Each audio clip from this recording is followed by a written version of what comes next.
aquesta comunitat que ara estàvem coneixent, la Nueva Esperanza d'aquí de la comarca, és una de les moltes entitats que treballen amb els ajuntaments per després participar en el Fons Català de Cooperació al Desenvolupament, que ara té un president anoienc, que és en Jordi Quadra. Jordi, què tal? Hola, molt bé. Fa, 2 o 3 setmanes que estàs amb aquest nou càrrec, eh? Aquesta responsabilitat, que és una responsabilitat que és la representació institucional del Fons Català de Cooperació, compartida amb alcaldes i regidors de més de 300 ajuntaments de Catalunya, amb pluralitat política i amb un objectiu, que és treballar per la cooperació internacional. Un fons solidari que treballa per les problemàtiques que hi ha a nivell mundial, no? Com poden ser les guerres que n'estem vivint malauradament, les pandèmies com les que hem passat, no? I tots els conflictes que hi pugui haver a nivell internacional. Sí, el Fons Català de Cooperació va néixer l'any 86, per tant obrim també el mandat del que serà el 40è aniversari, un punt extra d'il·lusió per obrir aquest mandat, i com tu bé dius, treballa en això, en la cooperació internacional als països més empobrits. Empobrits per què? Empobrits per la situació social, econòmica que viuen, empobrits o desfavorits pels desastres naturals que puguin haver patit o per les guerres, pels conflictes que hi ha oberts arreu del món. I on se situen aquests països? Doncs el que s'anomena el sud global. Els podem trobar des de l'Amèrica Llatina fins a l'Àfrica, fins al Pròxim Orient, Euràsia, que és allà on treballem des del Fons Català de Cooperació, amb una 50ena, 60ena de projectes que en aquests moments estan en marxa de manera simultània i altres que s'estan preparant i altres que acaben. Són uns projectes que s'acostumen a treballar postcatàstrofe, no sé com enfocar-ho, no? Que s'ajuda un cop han passat les desgràcies, no? Ara em comentava que estan treballant en aquest terratrèmol del Marroc, que ja va passar fa un mes i mig, més o menys, no? Al setembre, i és ara quan s'està actuant, no? Hi ha projectes que no depenen de si hi ha un desastre natural o si hi ha un conflicte, sinó que es treballa de manera contínua, i alguns ja porten molts anys. Per exemple, hi ha en marxa un projecte a la vall del riu Lempa, a l'Amèrica Central, que consisteix en sanejar les aigües d'aquest riu, o hi ha un altre projecte al Senegal que es diu Perímetres Agrícoles, que consisteix en que les dones d'aquest país puguin tenir un espai de cultiu i puguin generar els aliments que després consumiran o que després vendran, i que sense l'aportació del fons no tindrien els recursos per tenir un tros de terra, un espai on cultivar, ni tampoc per fer després la venda i la subsistència que això suposa, no? A banda d'aquests projectes, que són molts més, i he posat aquests dos com a exemple, doncs també hi ha les campanyes quan hi ha una emergència.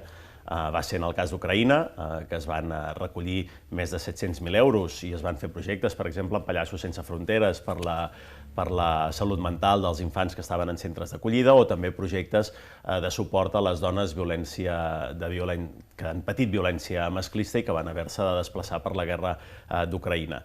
I en el cas del Marroc s'ha fet el mateix, una campanya de recollida de fons especial per a aquesta emergència. S'han recollit més de 300.000 euros. Alguns projectes es van fer ja en el primer moment, tant com es va poder, però ara s'estan preparant aquells projectes més a curt o mitjà termini, que una vegada aquests territoris deixen de tenir tot el focus de l'opinió pública, el Fons Català de Cooperació està allà per fer projectes amb les comunitats, amb les víctimes, que duren més del que és l'atenció a l'emergència del moment.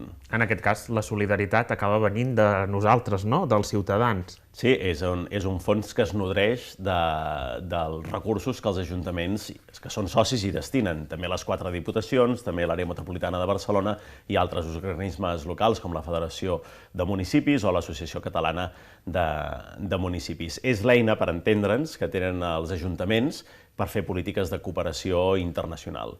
A molts pobles i ciutats del nostre país hi ha entitats que treballen en l'àmbit de la cooperació, en projectes concrets en altres comunitats, en altres països. A Igualada hi ha més de 20 entitats, per exemple, que reuneixen en el marc d'Igualada Solidària, i totes elles tenen projectes en diferents parts del món per ajudar comunitats, projectes de cooperació, de solidaritat. Com aquesta Nueva Esperanza, no? Exacte, com aquest reportatge que heu emès ara amb aquesta comunitat de Nueva Esperanza, on a través de la música s'ajuda a molts joves a tenir una sortida que no sigui les mares, que són mares, és allà com es diuen les bandes, o les bandes que evidentment no és la sortida, perquè és violència, no és la sortida que es vol per joves, i en aquest cas es treballa a través de la música aquesta altra sortida pels joves.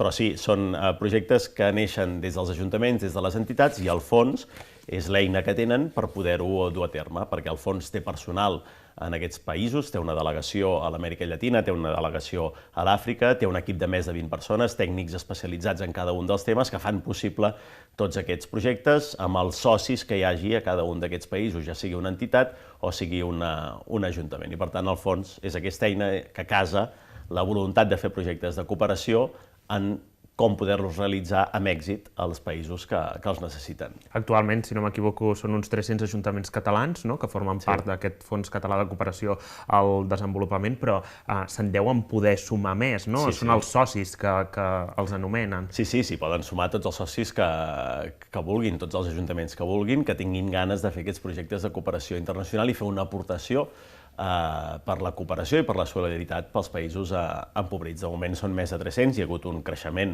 els darrers anys, i un altre dels objectius d'aquest nou mandat també és créixer. En aquests moments l'esforç del fons són més de 5 milions d'euros que es posen a disposició de tots aquests projectes, i com més socis hi hagi, més projectes es podran fer. La seva feina durant aquest mandat serà captar, entre d'altres, captar nous socis, nous ajuntaments, que suposo que han de complir uns requisits per poder ajudar al fons. Sí, han de complir els requisits, que és primer tenir la voluntat, tenir la sensibilització de fer polítiques de cooperació, de solidaritat. També és recomanable que en aquest municipi hi hagi alguna entitat o hi hagi alguna comunitat que treballi en projectes d'aquest tipus, i després un altre dels ideals és que compleixin amb el 0,7, que és aquesta política que des de Justícia i Pau es va demanar a l'Estat ja a finals dels 80, a principis dels 90, que les administracions públiques dediquin un 0,7 dels seus recursos a les polítiques de cooperació i solidaritat. Hi ha diferents ajuntaments que ho compleixen, hi ha d'altres que no hi poden arribar, però l'objectiu és que s'hi acabi arribant. Igualada, per exemple, és un dels ajuntaments de Catalunya que compleix amb aquesta aportació del 0,7. I que en forma part, suposo que al final són municipis més grans, els de Catalunya, els que poden donar un cop de mà, no? Que no pas micropobles catalans. Exacte, totalment. Igualada, a més, forma des de fa molts anys de la Junta Directiva del Fons Català de Cooperació, i és una de les ciutats que està molt conscienciada, a part d'aquest grup de treball que li comentava, de més de 20 entitats que en el marc d'Igualada Solidària es reuneixen periòdicament per pensar, per decidir projectes i per fer efectives aquestes polítiques de cooperació i solidaritat. Dèiem que no fa quasi ni un mes que ha aterrat en aquest càrrec, però li han plantejat ja sobre la taula quins són els projectes que hi ha ara en marxa dins del fons, o amb quins s'ha de treballar, o quins ha pensat que es pugui treballar. Sí, d'entrada tenim un gran repte, que és la guerra a Gaza, que evidentment aquí serà un dels grans punts d'actuació. En aquests moments no hi podem actuar perquè no s'han obert corredors humanitaris, però quan s'obrin corredors humanitaris i es pugui fer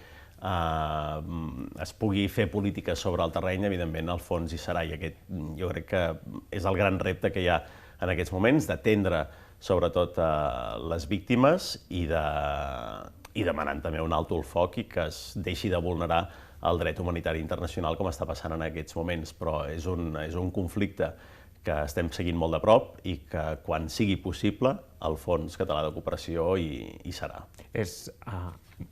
La gent que pertany a aquest fons ha de viatjar molt, suposo, estar al costat d'aquests països més desfavorits, no?, en els quals s'actua que ha passat una emergència o no, li tocarà molt viatjar? Més que viatjar, jo crec que el que hem de fer és que les persones que s'han de beneficiar d'aquests projectes se'n puguin beneficiar, i si és imprescindible fer una visita, doncs fer-la, però no és l'objectiu. El que s'ha de fer és que els projectes funcionin i que tirin endavant. No sé si ara amb aquest nou càrrec li implicarà més estar més a Barcelona que a Igualada? No, jo estic a Igualada. Igualada és la meva ciutat, la ciutat per la qual estic compromès. A nivell laboral, treballant, vull dir. No, a més, aquest càrrec del Fons Català de Cooperació, això no és treball, això és un servei, perquè no té absolutament cap remuneració ni cap retribució. Per tant, és una figura representativa, que s'han de prendre decisions, però és una figura que es fa per aportar i que es fa en base que tu ets regidor d'un ajuntament. És a dir, qui està al capdavant fins ara havia sigut sempre un alcalde d'algun municipi dels que en formen part, juntament amb una junta directiva. És la primera vegada que una persona que no és alcalde ocupa aquest càrrec i la funció és aquesta, però tu pots ocupar aquest càrrec o estar a la junta directiva. Estic acompanyat de 23 alcaldes i regidors a la junta directiva de tots els partits polítics, per tant hi ha una diversitat ideològica absoluta, però tu ets això en base que ets regidor d'un ajuntament, si no, no ho podria ser. Per tant, la base és ser regidor de l'Ajuntament d'Igualada i treballar per un projecte de futur a la nostra ciutat i d'alternativa política. I que al final aquí també es treballa per la solidaritat, que aquí ja no hi entren els colors polítics. No, per això és un espai molt de consens, a més, històricament ha estat així, i on a la junta directiva hi ha de tot. Hi ha el Partit dels Socialistes de Catalunya, però també hi ha Esquerra Republicana, Junts, En Comú Podem, hi ha la CUP, hi ha un parell de candidatures independents i, per tant, el denominador comú és la solidaritat, la cooperació internacional, i això crec que ens uneix a tots i, per tant, és un espai de consens per treballar des de Catalunya i des del municipalisme a Catalunya amb aquest objectiu. De fet, aquí, si no m'equivoco, també l'havien de votar a la seva candidatura, no? Que va ser aprovada per unanimitat. Per unanimitat a l'Assemblea, sí. Un projecte que arriba ara, dèiem que a nivell local doncs, també les persones hem de saber, no? Com funcionen aquests projectes, que és a través de les entitats que després, en col·laboració dels ajuntaments, doncs venen cap al fons, no? O s'ajuda al fons. Dèiem que aquí a Igualada hi ha una vintena d'entitats que hi participen. Té previst trobar-se amb elles o anar a veure com funcionen aquestes i d'altres municipis catalans. Sí, de fet, jo ho vaig dir al primer moment, vull que la primera trobada amb entitats sigui a Igualada, i ja la vam fer el dia 8 de novembre. Vam participar jo juntament amb el director del fons de l'Espai d'Igualada Solidària, on vam poder presentar-nos davant de totes les entitats, i això sí que ho tenia molt clar, que volia que el primer contacte amb entitats solidàries de cooperació fos a la meva ciutat, fos aquí a Igualada, on hi ha un teixit potentíssim en aquest àmbit i un històric de fa molts anys de persones que estan compromeses amb projectes d'aquest tipus. I suposo que si hi ha entitats que es volen sumar al projecte, ho deuen poder fer d'arreu del país. Sí, les entitats, una entitat ha d'estar formada legalment i aleshores hi ha convocatòries per demanar recursos per presentar el projecte, i els tècnics del fons avaluen aquell projecte i si passa els filtres que ha de passar, doncs obté els recursos per poder-lo fer i després justificar-lo, controlar que tot vagi on ha d'anar, i això es fa també amb qui està sobre el terreny, que també forma part del fons. Doncs Jordi Quadras, moltíssimes gràcies per haver-nos acompanyat. Veurem com evoluciona. Esperem que hauríem d'intentar no haver d'actuar en totes aquestes situacions. Sí, ho vaig dir al discurs de l'Assemblea quan vaig ser escollit president, ho vaig dir que sembla un oxímoron, una contrarietat, no? Però l'objectiu hauria de ser que institucions com el Fons Català de Cooperació deixessin d'existir perquè no fos necessari fer cooperació internacional. El que voldria dir és que els països desfavorits o els països empobrits o els conflictes al món o els desastres naturals han deixat d'existir i la igualtat ha sigut possible. Aquest és l'objectiu, seria l'objectiu que tindríem. També vaig fer referència a la cançó Imagine de John Lennon, no? Aquest seria l'objectiu, que tot el que explica aquesta cançó pogués ser veritat i institucions com el Fons Català de Cooperació ja no fossin necessàries. De moment, mentre s'ha de seguir treballant i mentre puguem aportar tots plegats el nostre granet de sorra, doncs benvingut serà pels que pitjor ho passen. Jordi, moltes gràcies. Moltes gràcies.